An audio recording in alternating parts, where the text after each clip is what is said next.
పసుపు తాడు ఒకటే మహాభాగ్యమై బ్రతుకుతుంది పడతి పదే లోకమై. మగని మంచి కోసం పడే ఆర్తిలో సతిని మించగలరా మరే ఆప్తులు. ఏ పూజ చేసినా ఏ నోము నోచినా ఏ స్వార్థము లేని త్యాగం భార్యగా రూపమే పొందగా.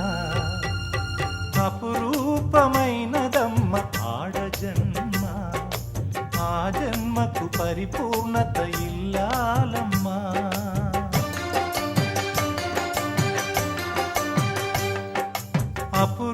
అపురూపమైనదమ్మ ఆడజన్మ, ఆ జన్మకు పరిపూర్ణత